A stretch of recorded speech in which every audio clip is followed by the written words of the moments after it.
If it wasn't for that Social Security check, we wouldn't even need you here. That's what Marcus, my own son, said to me. The same boy who once slept on my chest, his fingers so tiny they looked like flower petals. The same child who would cry if I walked a few steps away from him at the park. The one who, years ago, would call for Mama when he fell and scraped his knee. That night, he didn't even look me in the eye. He said it standing on the other side of the kitchen island, scrolling through his phone, as if it were an objective truth, a cold, unemotional fact, a simple equation. I was equivalent to an income, a monthly figure that kept the house afloat, nothing more. I had a wooden spoon in my hand because I was stirring the rice to keep it from sticking. The roast was already in the oven. Chloe had said she wanted roasted potatoes, so I made those too. It was sweltering, my back ached, and I'd spent all day cleaning and doing laundry because we were expecting company. But still, even then, I smiled when my granddaughter Skylar rushed in to give me a hug. She was the only reason I kept holding on. After Marcus spoke, no one else said a word. Chloe, standing in the hallway, offered a tight little smile. She didn't need to say anything. She had already won. I didn't say a single word either. I finished stirring the rice, turned off the heat, and with trembling hands, I untied my apron. I didn't know if I felt anger, sadness, or a lethal mix of both. I went to the laundry room, turned on the faucet, and splashed water on my face. I had to calm down. Not in front of them, not here. I couldn't sleep that night. I lay in the same bed that had been mine and Walter's, my late husband's, for almost 40 years. The room barely belonged to me anymore. The walls weren't mine. My things were reduced to one dresser and a box under the bed. The rest was for storage. My life had been compacted. I stared at the ceiling for hours. I didn't cry. I had run out of tears, and as I listened to the low hum of the ceiling fan, only one question crossed my mind. How did we get here? Going back to the beginning isn't easy. Sometimes you prefer not to stir up what hurts, but now I know it's necessary. 3 years ago, after Walter passed, the house felt too large. At first, the solitude felt like a kind echo, a gentle whisper that left me in peace. But over the months, the silence turned into a pit. That's why, when Marcus asked me for help, I didn't hesitate for a second. "Mom, Chloe lost her job. We're behind on the rent and I don't know what to do." "Come here to the house," I told him without thinking. "There's plenty of space." They arrived on a January afternoon, holding Skylar's hand and carrying 3 large suitcases.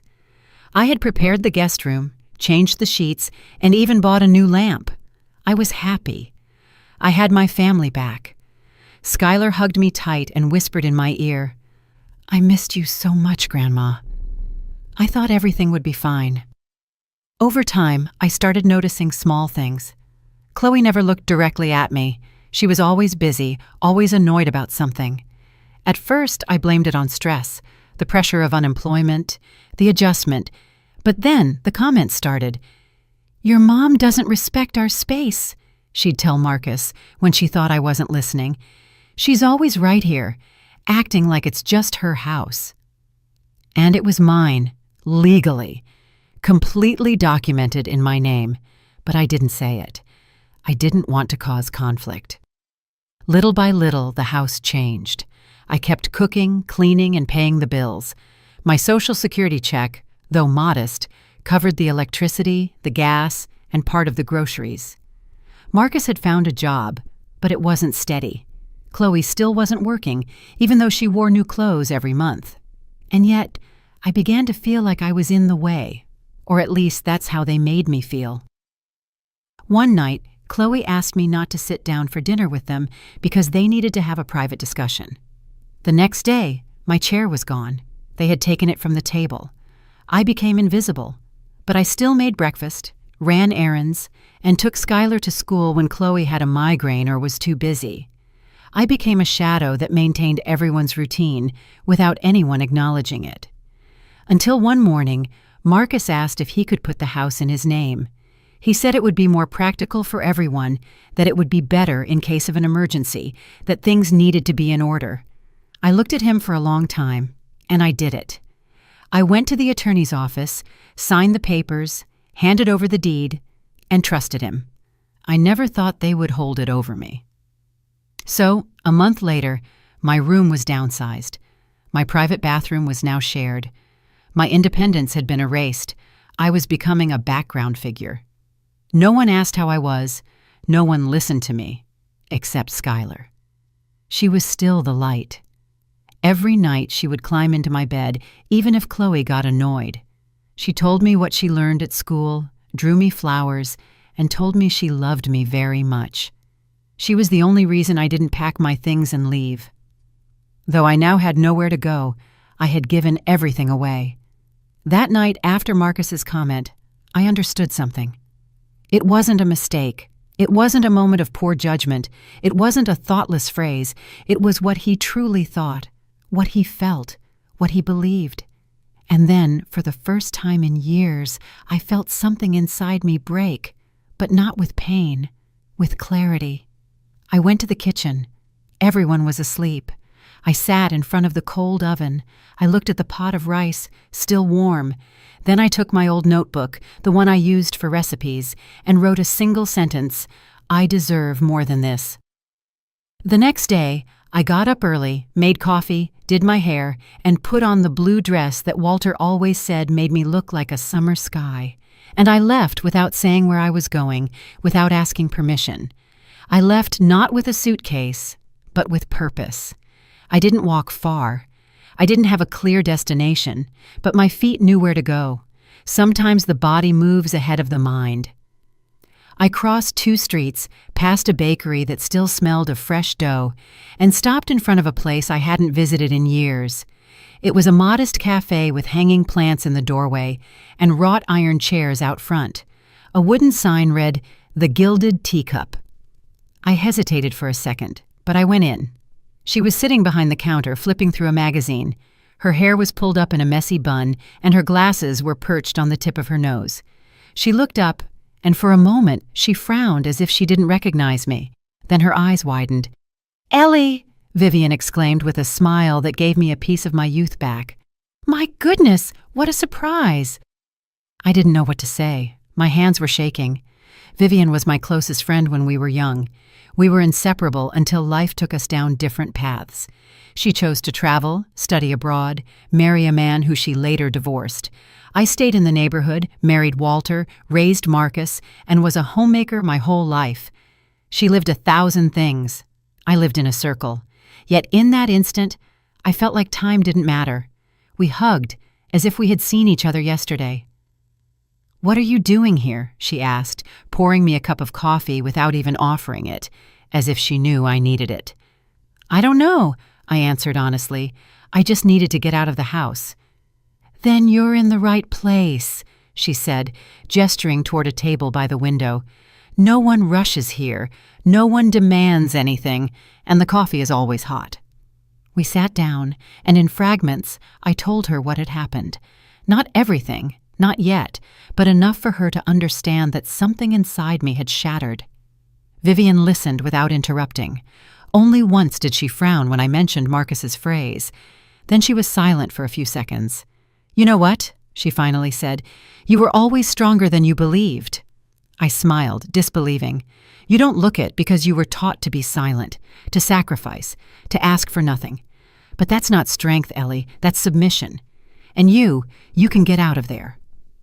I didn't answer, but those words settled deep inside me like seeds. I returned home before noon. Chloe looked at me from the sofa, frowning. "Where were you? Taking a walk without telling anyone?" Marcus was worried. It was a lie. He hadn't even noticed my absence, but I didn't say anything. I went up to my room, closed the door, and lay down. Skylar came in shortly after. "Grandma, are you okay?" "Yes, my love, just a little tired." She curled up next to me. Her warmth was a balm. She told me about a drawing she'd made in class of a woman in a cape flying over a city. "She's a hero.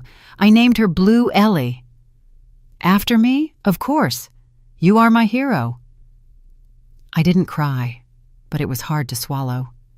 That night, while everyone slept, I wrote another sentence in my notebook. I don't need permission to start over. The following days were different. I was the same person, but something had shifted.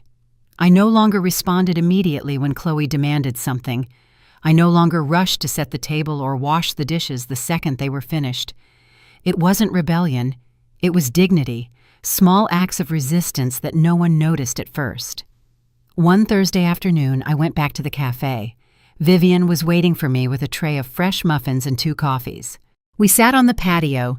She told me about her travels and how she decided to open the bistro after her divorce, using her savings and a small inheritance.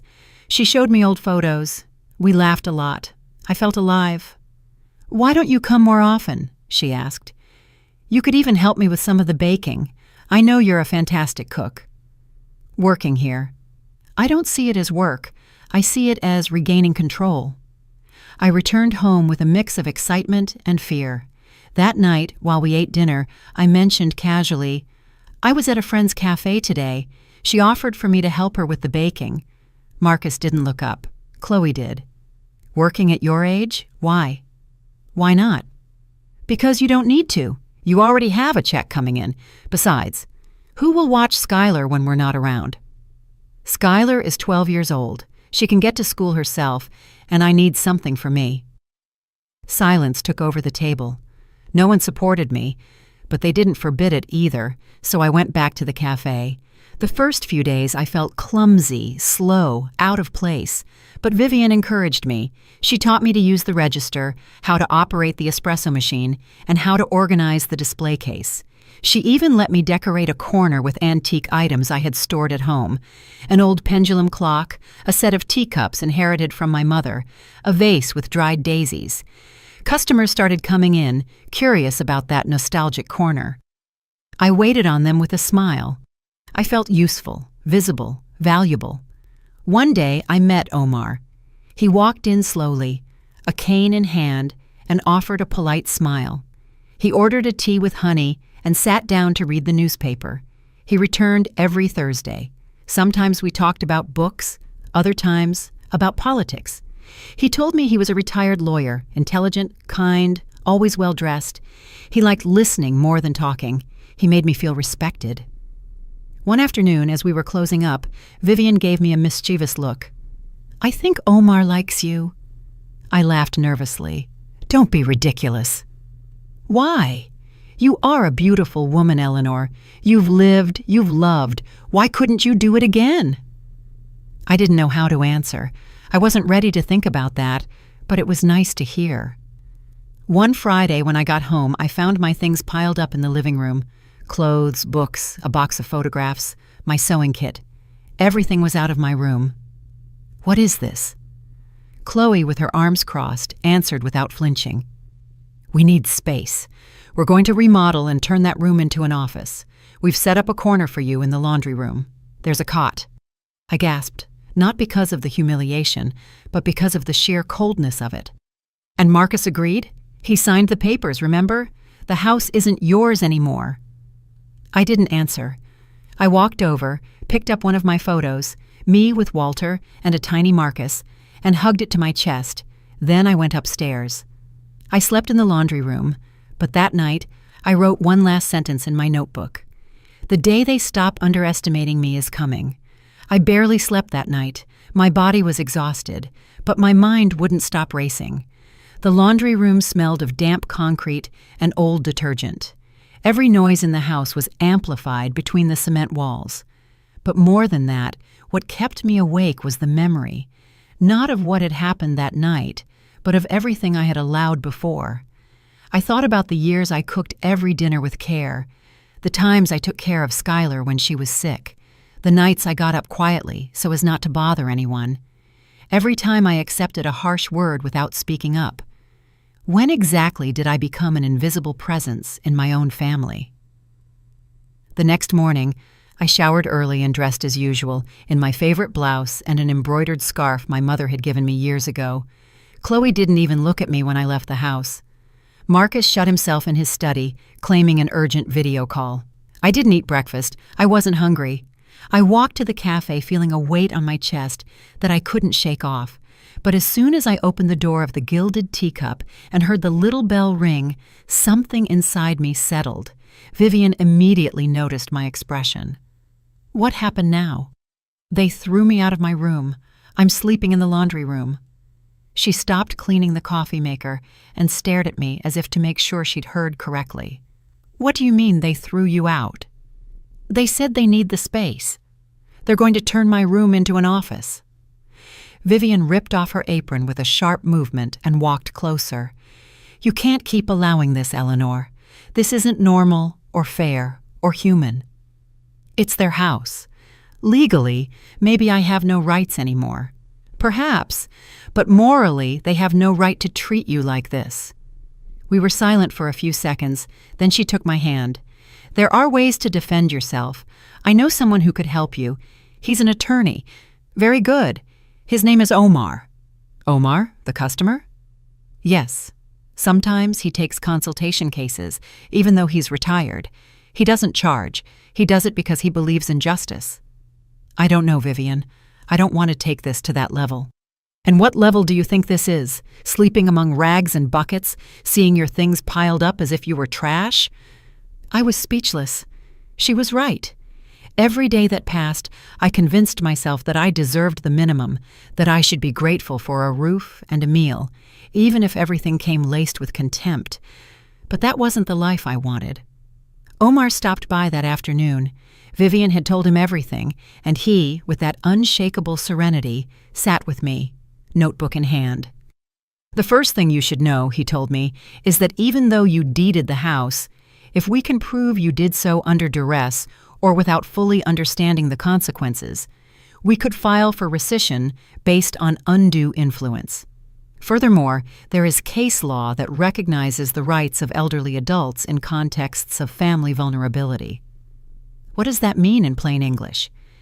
It means if we can prove you suffered manipulation or emotional abuse, you could recover your share, or at least secure a dignified space in that house, or receive compensation. I looked at him in disbelief. And how do you prove something like that? With witnesses, with your notebook, for example. If you keep a record of what has happened, that can help. And if Skylar is on your side, too. I felt a knot in my stomach. I didn't want to involve my granddaughter, but I knew she was already involved simply because she loved me. I thanked Omar and promised to think about it. That night, I returned home determined to talk to Marcus. I waited for Chloe to lock herself in the bedroom and found him in the kitchen pouring himself a glass of water. I need to talk to you right now. No, Mom, I'm tired. No, now. Because if I don't talk, I'm going to get sick. Marcus turned and looked at me as if he didn't recognize me. What is it? Everything that's happening hurts me. It hurts to have given up my house, my memories, everything I built for you, and now I'm sleeping in a corner as if I were an intruder. It's not like that. Yes, it is, and you know it. I didn't ask for anything in return. I just wanted to be close, to be useful, to take care of Skylar. But you took my room away as if I didn't matter. Marcus clenched his jaw. He didn't say anything. After a moment, he left without responding. The next day, I sat with Skylar on the patio. She had a storybook, but she noticed I was distant. What's wrong, Grandma? I need to do something important, my love, and I might need your help. Her eyes lit up. Anything. Could you write on a piece of paper how they treat me here? I know you've seen it all. She lowered her gaze. Is it for a lawsuit? Not necessarily, but I need proof to protect myself. Skylar nodded slowly. Then she hugged me. I don't want you to leave. I won't leave without a fight. Over the next few days, Omar and I began to work in silence. He taught me how to document every event, how to speak without my voice shaking, how to look someone in the eye without dropping my head. Vivian supported me completely. Flexible hours at the cafe, advice, and, most importantly, company. I never felt alone in that process. One afternoon, upon returning home, I found my sewing kit thrown on the floor. Some broken needles, threads scattered everywhere. My scissors rusted. It was my most treasured possession. I picked it up carefully. I went upstairs without saying a word, and that night, I knew the decision was made. The next day, I took all my papers to the cafe. Omar reviewed them carefully, then looked up. "We're ready. Just tell me when you want to start the process. Now." "Then be ready, Eleanor, because once you start, there's no turning back." I looked at him firmly. "I don't want to go back." We filed the suit on a Friday morning. Omar delivered it personally to the county courthouse, and he explained that we now had to wait for the formal notification to Marcus and Chloe. Despite the firm step we had taken, I returned home with a knot in my throat. I felt divided. On one hand, proud to have taken that step. On the other, devastated by the idea of facing my own son in court. But there was no turning back. It wasn't revenge. It was dignity. The following days passed in a heavy silence. I didn't say anything, and neither did they. Chloe continued to walk around the house as if floating in her own world, organizing things, giving subtle orders to Skylar, completely ignoring me. Marcus avoided eye contact. Only Skylar stayed close, sitting next to me every night with her books or just in silence, holding my hand. One afternoon, while I was making tea in the kitchen, I heard the doorbell ring insistently. I went to open it. It was a court officer. Marcus came down when he heard the voices and froze when he saw the man with the envelope in his hand. "Marcus Vance?" the officer asked. "Yes." "Judicial notification. You have a deadline to respond." He handed him the envelope, had him sign a receipt, and left. The silence that remained was like a crack in the middle of the house. Chloe rushed downstairs immediately, and seeing the envelope in Marcus's hands, snatched it violently. "What is this?" Marcus read aloud. His lips tightened. "It's from Mom. She sued us."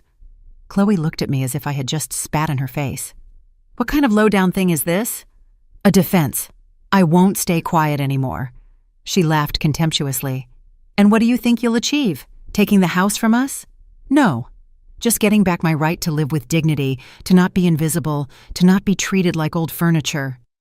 "This is a betrayal," Marcus suddenly yelled. "After everything we did for you." "What did you do for me? You took my room away, made me a burden, used my retirement check as if it were yours." Skylar appeared behind them without anyone noticing. She had heard everything. She walked slowly and stood by my side. "I support her, Dad." Marcus looked at her, surprised. "What are you saying?" "Grandma doesn't deserve this. I've seen how you treat her. It's not fair." Chloe let out an incredulous laugh. "Perfect. Now the child is taking sides too." Marcus looked down. He didn't respond. Chloe stormed up the stairs, and the bedroom door slammed shut. My son looked at me for a long time. There was no hatred in his eyes. There was something worse. Shame. Was this necessary? "Yes," I answered calmly, "because I tried everything else first. I talked, I endured, I made myself small, but you didn't change, and I don't want to disappear anymore." Marcus said nothing more. That night, the house was quieter than ever, as if something had broken and everyone knew it could no longer be fixed. The following days were filled with constant tension. Chloe behaved like a stranger. She would brush against my shoulders forcefully when she passed me. She left doors open so the noise would reach the laundry room where I slept. She changed the mealtimes. Sometimes they didn't serve me anything. But it no longer affected me the same way. I knew I had to write that down too, document it. Every offense became evidence. Omar accompanied me to the first hearings. Listening to my story in front of strangers was both humiliating and liberating. I told everything, how I gave the house out of love, how they marginalized me, how I slowly lost my place. Skylar wrote a letter that was submitted to the judge. Her words were so pure, so honest, that even the court clerk had to look away. My grandma has always been there for me. She took care of me when no one else could. I saw when they shut her out, when they stopped talking to her, when they pretended she didn't exist. I don't understand why anyone would treat the person who gave us everything that way. I read it to Omar in a steady voice.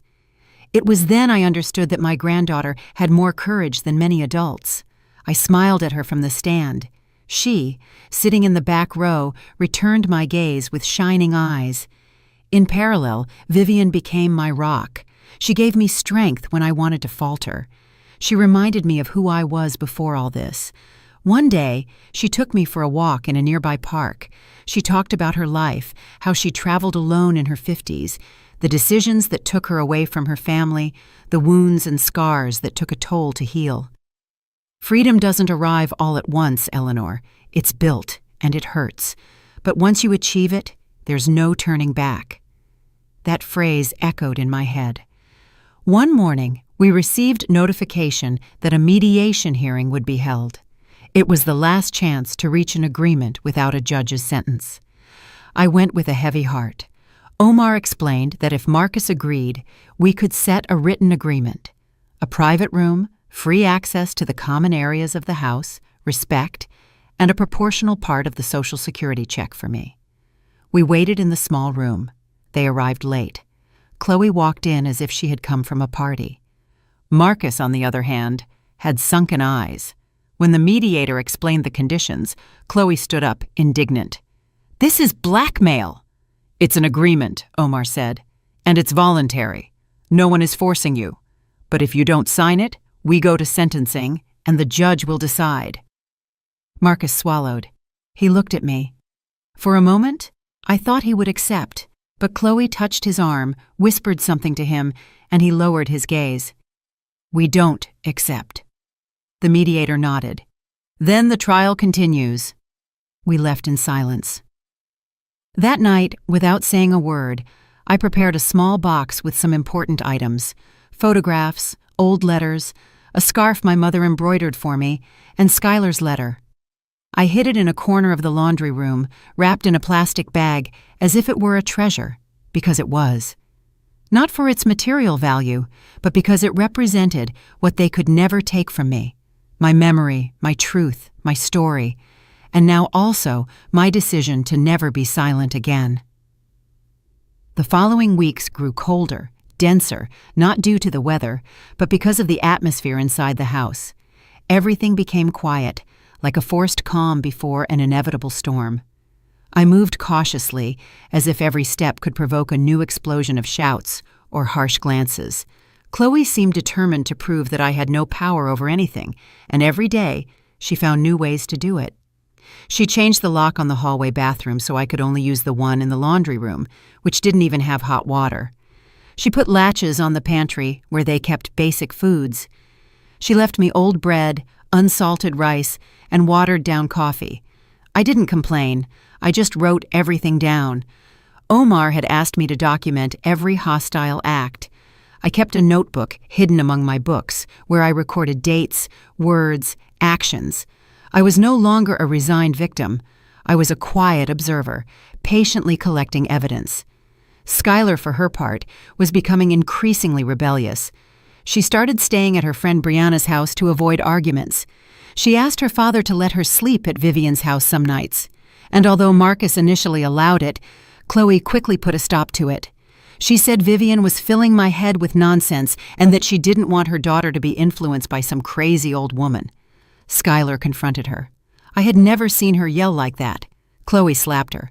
I saw everything from the partially open door. I ran to my granddaughter, hugged her, and covered her with my body as if she were still a defenseless child. Chloe yelled at me not to interfere, that it was none of my business. Marcus came down late.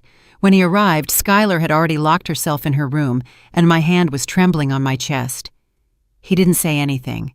Not a word, not a reproach, not a comfort. He just looked at Chloe the way one looks at a fire, knowing that it has already burned everything.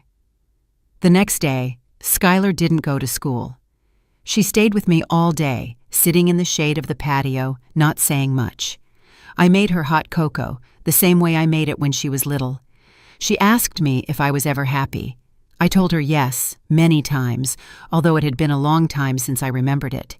She smiled sadly. "I want you to be happy again, Grandma." "Maybe that's not for me anymore, honey." "Yes, it is. You just have to believe it." That night, I wrote in my notebook, "Skylar still believes in me. I must start believing in myself again, too." A few days later, we received a notification from the county courthouse. The trial date had been set. Omar called me on the phone to explain the details. Hearing that we finally had a formal hearing made me tremble, not out of fear, but from the certainty that what was at stake was much more than just a dwelling. It was my dignity. It was my place in the world. Marcus and Chloe found out through the official mail. I didn't say a word. Neither did they. They locked themselves in their room and spent hours murmuring. At night, Chloe left the house without saying where she was going. Marcus stayed alone in the kitchen. I saw him sitting with his head in his hands, as if suddenly the entire weight of the universe had settled upon him. I approached him, not out of compassion, but out of necessity.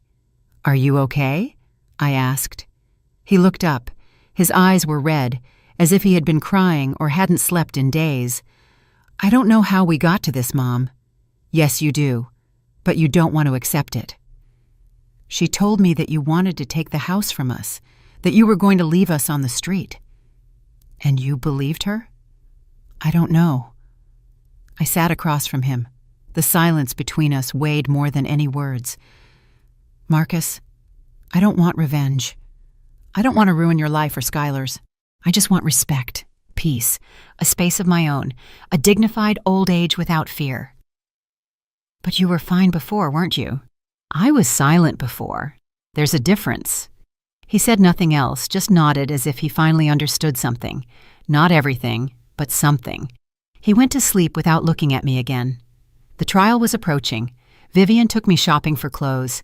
She insisted I needed to present myself as confident, firm, like the woman I used to be. She did my hair, lightly applied makeup, and gave me a blue scarf she had brought back from Morocco. She said it was to give me strength. That morning, looking in the mirror, I saw myself differently, more upright, more present, as if I was finally beginning to recognize myself. At the courthouse, Omar was waiting for me with his briefcase. He was impeccable, calm, with that way of speaking that inspired confidence. He gave me some final instructions, and then we went in. Marcus arrived alone. Chloe refused to attend. Skylar was with Vivian, who had taken her to the park. I didn't want her to see all this. Inside the courtroom, the judge observed us carefully. He listened to Omar present the facts. He submitted documents, photographs, and testimonials. We read Skylar's letter. The judge asked for it to be read aloud. His tone changed as he read it. He paused several times, as if the weight of each word was too much to continue straight through. Marcus kept his eyes down. He didn't say anything until it was his turn, and then he offered an apology. Not excuses, apologies. He acknowledged his silence, his emotional abandonment, his complicity by omission. "My mother doesn't deserve to live like this. I failed as a son, I admit it." The judge looked at him gravely. "Are you willing to correct that?" Marcus nodded. The judge took a moment and then delivered his decision. Marcus was ordered to restore a private room to me, grant free access to the common areas, give full respect to my autonomy, and return partial control over my income. A formal warning was also issued to Chloe, who was required to refrain from any hostile action against me or face criminal charges. I left the courthouse in silence. Omar walked me to the exit. Vivian and Skylar were waiting for us outside. My granddaughter ran towards me and hugged me so tightly that I felt all my bones realign. "You won, Grandma." "No, honey, I just got back what I never should have lost." That night I returned home with my head held high. Marcus greeted me at the door and offered me some tea. He didn't talk much, but his gestures were different. Chloe wasn't there. She had gone to her mother's house, outraged by the ruling. I didn't know if she would return, and I didn't care. I slept in the room that was once mine, clean, tidy, with my things back in their proper place. I lit a candle, prayed silently, and for the first time in a long time, I fell asleep without fear. For the weeks following the trial, the house seemed to breathe differently. The air was no longer so heavy with tension, and while I couldn't say the calm was complete, at least the open warfare seemed to have ceased. Chloe didn't return right away. According to Marcus, she had taken time to think, although I suspected her real goal was to pressure him emotionally. I didn't comment on it. My role was no longer that of a mediator or a silenced victim. It was that of a woman who had decided not to permit any more abuse, regardless of who it came from. Marcus began to show small signs of regret. He would ask if I needed anything when he went out, or if I wanted to accompany him shopping. He even cooked a couple of times, something he had never done before. I accepted cautiously. It wasn't resentment that made me keep my distance. It was the desire not to confuse politeness with redemption. Years of neglect are not erased with a couple of kind gestures. Skylar, meanwhile, was getting closer and closer. She helped me organize my things. She spent afternoons with me talking about everything and nothing. She asked me to tell her stories about when her father was a boy, and as I recounted the good memories, I was also reconstructing the broken parts of my own past. One afternoon, while we were drinking hot cocoa on the patio, she said something that stayed with me. I thought adults couldn't change, that if someone was selfish or cruel, they stayed that way forever. But you changed, Grandma. You became stronger. Perhaps I didn't change. Maybe I just returned to who I was before I let myself be extinguished. Then I can change too, right? I took her hand. Her gaze held a depth I had never seen before. It was the look of a child beginning to understand the complexities of the world. I told her, yes, we all could change, but first, you had to have courage. And she already had it. A week later, Chloe returned. She walked into the house without greeting anyone, her lips pressed tight, her gaze lowered. Marcus hugged her as if nothing had happened. I didn't say a word. She passed me as if I were invisible. In her mind, she still resisted the idea that I had gained anything. She was convinced that her power was untouchable, but everything had changed now.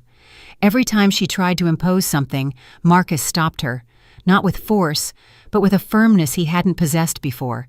He told her that things had changed, that she had to respect the boundaries that the law and cohabitation had established. Chloe looked at him with contempt, but held her tongue. She knew that any false step could turn against her. The tension returned to the house, though in a more hidden way. Chloe no longer shouted or confronted me directly, but she left small provocations. Dirty dishes left purposefully when she knew I needed them. Abrupt channel changes when I was watching television. Whispers on the phone where I was clearly the topic.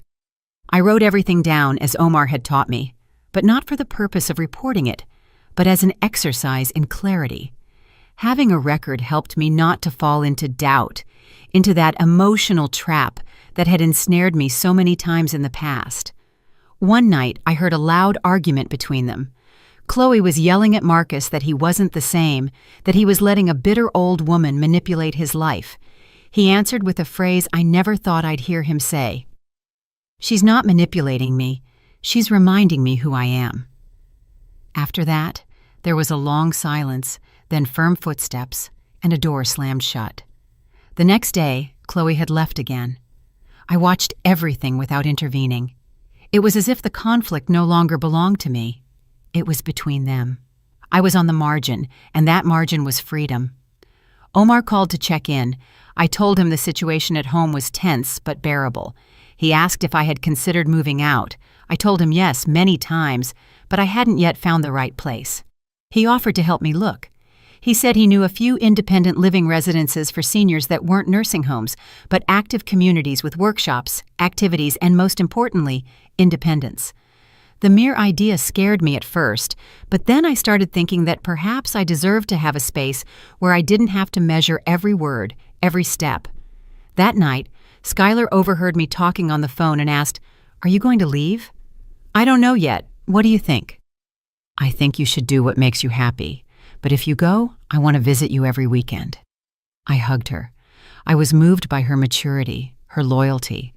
She was the reflection of everything I had tried to plant in this family, and although in many ways I had failed, a seed had germinated in her. A few days later, I received an unexpected call. It was my younger sister, Yvette. We hadn't spoken in years. She said she had heard what happened, having found out through a mutual friend who had seen the court ruling published in the public legal registry. She asked if she could come visit. I accepted with reservations. We had unsettled scores, old wounds that never quite closed, but something in her voice sounded genuine. Seeing her cross the threshold of the house, I felt a mix of emotions: nostalgia, mistrust, tenderness. We spent the whole afternoon talking. She apologized for not being present. I confessed that I had also kept my distance out of pride. Through tears and laughter, we remembered our childhood, summers at Grandma's house, and the mischief with our cousins. It was a necessary reunion. She reminded me that despite everything, I still had roots. I still had someone to count on. Yvette offered for me to stay at her place for a few days to take a breather. I said I would think about it. When she left, I sat in the rocking chair on the patio. The sun was setting, and the sky had that mix of golden and orange that seemed to promise something. I didn't know what, but something. At that moment, I felt a deep certainty. I didn't have to stay where I wasn't welcome, not out of stubbornness or pride, but because I deserved better. Sometimes the bravest thing isn't fighting to stay, but deciding when to leave. And though I didn't yet know when that day would be, I knew it was approaching. As I went inside, I saw an old photo of Marcus and Skylar in a dusty frame. I picked it up, cleaned it, and carefully placed it on the mantelpiece. Then I went to sleep in peace, for the first time in many years, in true peace. After Yvette's visit, something changed inside me. It was as if that conversation had stirred up an old layer of dust, covering my memories. I began to understand that the problem wasn't just my relationship with Chloe, or even Marcus's emotional neglect. It was something deeper. It was the habit of making myself small so as not to bother, of being silent so as not to create conflict, of postponing my own desires to maintain a fragile family balance. I didn't want to live like that anymore. I was 66 years old, carrying burdens that weren't mine, accepting crumbs of affection as if they were feasts, waiting for recognition from those who only knew how to demand from me. I wondered why it had taken me so long to wake up, but I also understood that sometimes you only see clearly when you hit rock bottom. That clarity led me to make a decision. I started looking for places where I could live on my own. I didn't want a luxurious or modern place, just a space where I could have peace, dignity, and above all, freedom. I spoke with Omar. He sent me several options. I took my time to view them. One in particular caught my attention. It was a small apartment complex adapted for independent seniors, with gardens, a community library, and art workshops. It wasn't a retirement home. It was a living space designed for people who, like me, still had much to do, to learn, to feel. The thought alone of imagining myself there filled me with a mixture of nerves and excitement. I told Skylar about it. She looked at me in silence, and then, with eyes full of tears, she hugged me. She said she was proud of me, that she always thought grandmothers were meant to take care of others, but now she understood that they deserved to take care of themselves, too. That night, I slept with a new serenity. I no longer dreamed of the past. I dreamed of the future. Chloe returned a few days later, this time with a more contained, almost neutral attitude. Perhaps she had resigned herself to the new dynamic. She didn't try to argue with me or impose her presence, but she also didn't get close. It was as if I no longer existed in her world. She observed me with suspicion, as if she didn't understand why I was still here, so calm, so at peace. But I didn't care. I no longer feared her. Her contempt had lost its power over me. She was a woman without power when she couldn't manipulate, and that consumed her. Marcus started showing interest in my decision to move. At first he seemed confused, as if he didn't understand why I wanted to leave now that everything was calmer. I explained that it wasn't about running away, but about growing, that a person also grows at 66, that it wasn't abandonment, but a way to honor my history, my wounds, my process. He had trouble accepting it, but didn't prevent it. He offered to help me organize the move. I courteously declined. I wanted to do it my way. In parallel, I received an invitation from Vivian to attend a literary gathering at the Cultural Center. I decided to go. When I arrived, I was surprised to see so many women my age sharing stories, readings, and poems. For the first time in a long time, I felt part of something. I wasn't just Marcus's mother or Skylar's grandmother. I was Eleanor, and that was enough. At the end of the event, one of the coordinators approached me to invite me to participate in an autobiographical writing workshop. I hesitated, but I accepted. Writing was something that had always attracted me, though I had never dared to do it. I sat in front of the blank page and began to write my story, not with hatred or sadness, but with pure, painful truth. And as I wrote, I felt the words cleansing my soul. Each page was one more step towards my liberation. One Saturday afternoon, while having tea with Skylar, I told her I had chosen the apartment where I wanted to live. I showed her the photos, and her eyes sparkled. "When are you leaving?" she asked, with a lump in her throat. "Soon. I want to organize everything calmly. Can I help you decorate your new home?" "Of course, my love. It'll be our project." That complicity was a balm. We started planning the curtain colors, the type of plants for the balcony, and the pictures for the walls together. We laughed as if we were assembling a magical castle, and in a way we were. A few days later, I received an unexpected call from Vivian.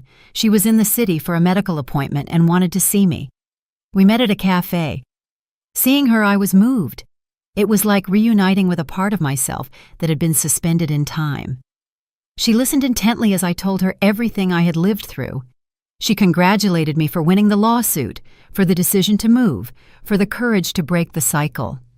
She told me that many women live decades trapped in oppressive family dynamics, and that I was an exception. I didn't know what to answer. I didn't feel special. I just felt fed up, but I understood her point. Most people stay silent. I couldn't anymore. When I returned home, Chloe was waiting for me in the kitchen. She looked at me with a mixture of challenge and annoyance. Without preamble, she said, "So, you're leaving?" "Yes," I replied calmly. "Soon." "And are you planning to take Skylar too?" "No. Skylar is your daughter. I am only taking my freedom." She let out a dry laugh. She gave me a sharp look. "Don't think this makes you a better person. Abandoning the house is just another form of cowardice." I stayed silent for a few seconds. Then I looked at her firmly. "I'm not leaving out of cowardice. I'm leaving because I finally understood that I don't have to stay where I'm not wanted. That isn't weakness, it's dignity." She left without responding. I sat down to catch my breath. The scene didn't hurt me, it didn't anger me. It confirmed that I was doing the right thing. The next day I started packing my things. Skylar helped me enthusiastically. We separated books, photos, and memories. There was a story in every object, but I no longer clung to them with sadness. It was a necessary detachment. A part of me was saying goodbye to this house, not as a physical place, but as a symbol of what I had tolerated for too long. Marcus would pass by occasionally, watching in silence. I noticed that it was difficult for him, but he also respected it. One night, seeing me organize my papers, he came closer and said, "I know I wasn't the son you deserved. I don't want you to punish yourself, Marcus. What matters is what you choose to do from now on." "Will you forgive me?" "I don't have to forgive you. I just want you to be better. For yourself, for Skylar." We hugged.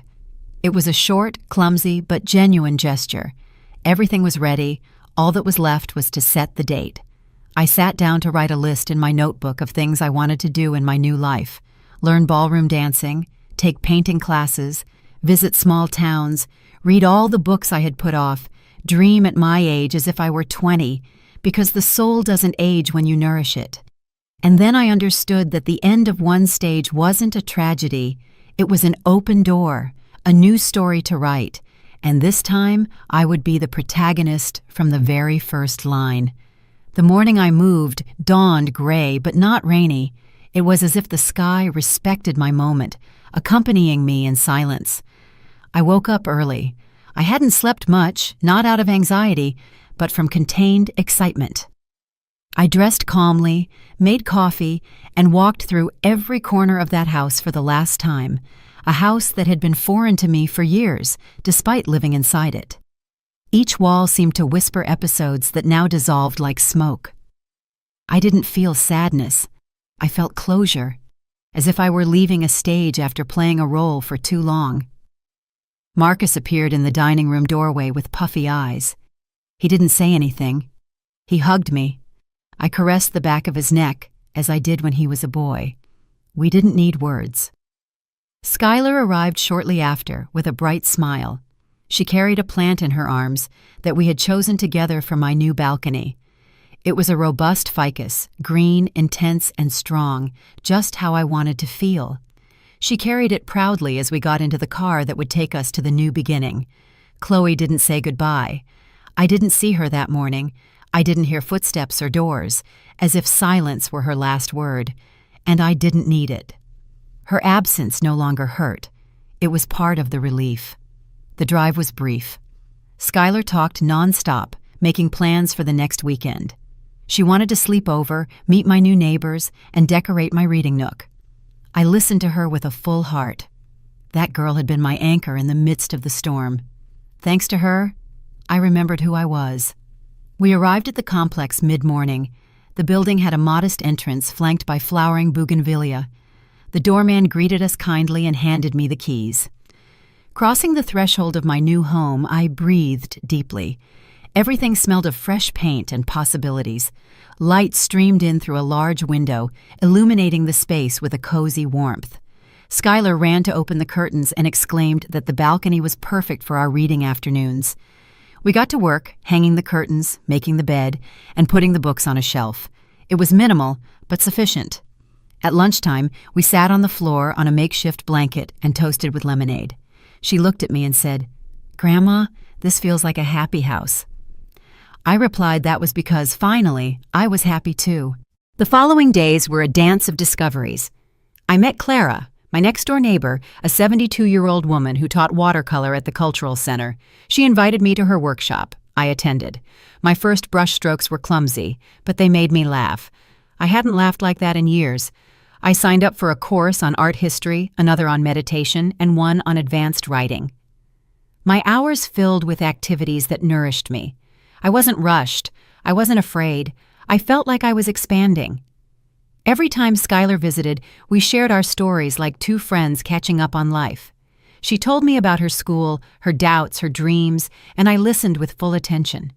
I wasn't the grandmother who only gave orders or advice. I was a woman who supported, who learned to listen without judging, and she thanked me with her sincere affection. One afternoon, while walking through the park that surrounded the complex, I saw a woman sitting on a bench. She was crying silently. I approached without invading her space. I offered her a tissue. She looked at me with surprise. She thanked me. We started talking. Her name was Naomi. She had recently lost her husband. She had no children. She told me she felt invisible, that no one listened to her. I told her about my own wounds, about how I had lived so many years being a shadow within my own family. And for the first time in a long time, I saw the same pain reflected in another face that I had carried in mine. Since then, we started seeing each other every week. We walked together, shared books, and cried without shame. Solitude hurts less when it is shared. A month passed. I felt more alive than ever. One morning, I received an email from Marcus. He invited me to lunch. I accepted. We met at a cafe near his office. He was nervous. It showed in the way he looked around. He told me he had started therapy, that he needed to understand why he had allowed so much hurt. He asked for my forgiveness again, this time with a different humility. I believed him. He talked about Chloe, how their relationship was deteriorating, and how he feared repeating patterns with Skylar. I told him the bravest thing he could do was break those patterns now before he caused more pain. We said goodbye with a long hug. I watched him walk toward his office with his shoulders a little less heavy. That night, I sat down to write in my notebook. I jotted down a phrase, "Love is not sacrifice. It is freedom." I repeated it several times like a mantra. It was my new compass. Days later, Vivian visited. She brought me a book she knew I would like. We sat on the balcony amidst laughter and memories. She told me I looked different, more radiant. I told her about my workshops, my walks, my fledgling garden. She congratulated me and hugged me tightly. I told her that without her help, I wouldn't have made it here. She replied that every step had been mine, that she had only reminded me that I had legs. That night, I slept deeply. One Sunday, Skylar suggested we make a video for school about the bravest woman you know. She filmed me recounting my story. I spoke naturally, without drama, only with the truth. The video went viral among her classmates. Several grandmothers felt identified. They wrote me letters. One told me, "Thank you for saying what so many of us keep silent." Another wrote, "I thought it was too late to start over, but now I know it isn't." I cried reading them, not out of sadness, but hope. My story, with all its blows, could help light the way for others, and that was a gift I hadn't expected. The deepest change, however, was internal. I no longer felt guilty for choosing my peace. I no longer doubted if I had done the right thing. I no longer wondered if they would ever thank me. I did everything for myself, and that wasn't selfishness, it was justice. Every morning, I looked in the mirror and recognized myself, not as the perfect mother or the ideal grandmother, but as a woman who survived her own history, who rewrote it, who made it hers, completely hers. One afternoon, I received a call from Skylar. She was crying. She told me she had a heated argument with her mother that she felt misunderstood. I told her to come over. When she arrived, she threw herself into my arms. She asked to stay for a few days. I made up her bed with tenderness. As she fell asleep, I stroked her hair and thought, how beautiful it is to be a refuge, not out of obligation, but out of love. How beautiful it is to offer shelter without losing yourself in the process. Then I understood something else, that true freedom is not being alone, but being able to choose who to be with. And I could finally choose. The end didn't come with a big explosion or a dramatic punch. It was a whisper, a moment of clarity in the midst of the daily noise. I received an unexpected call one afternoon. It was Marcus. His voice sounded softer, more human.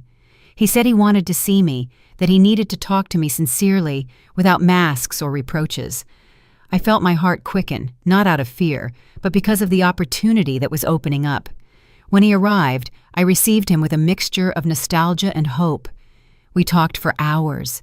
He confessed how difficult it had been for him to understand the damage he had caused, not only to me, but to Skylar and himself.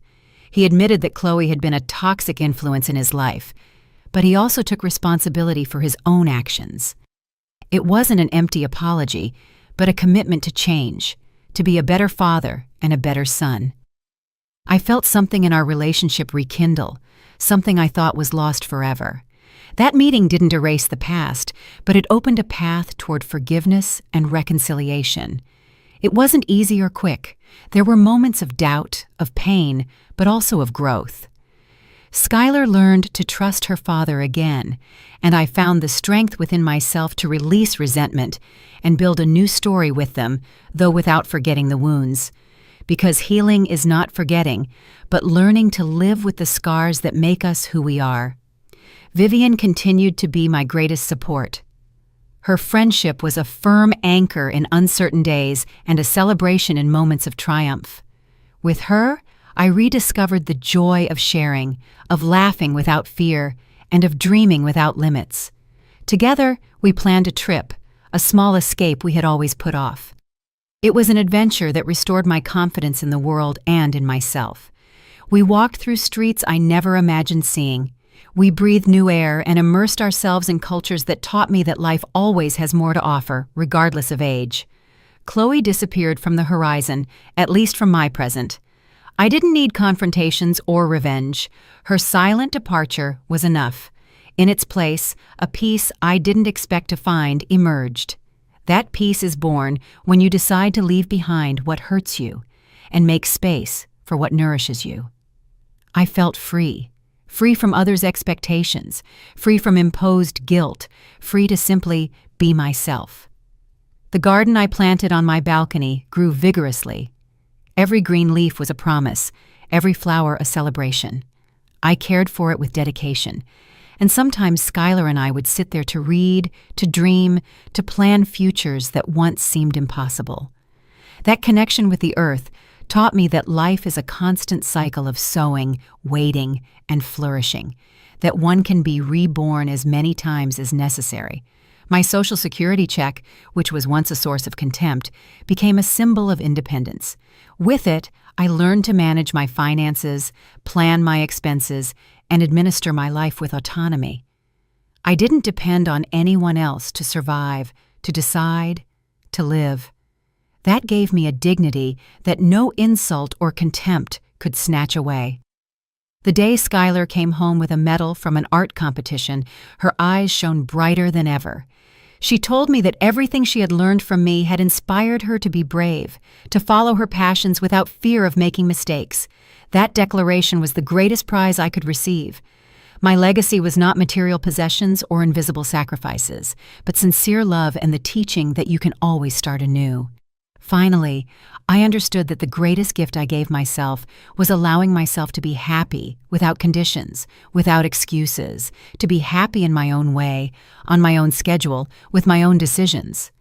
That happiness was my silent revenge against those who doubted me. I didn't need to prove anything to them. My life spoke for itself. Thus, in this new phase, I built a home that was truly mine, a space where laughter replaced tears, where light conquered shadows, where love manifested in simple but powerful ways. A home that didn't depend on titles or possessions, but on the inner peace I had cultivated with so much effort. And as I write these words, I know my story is not unique or perfect, but it is real.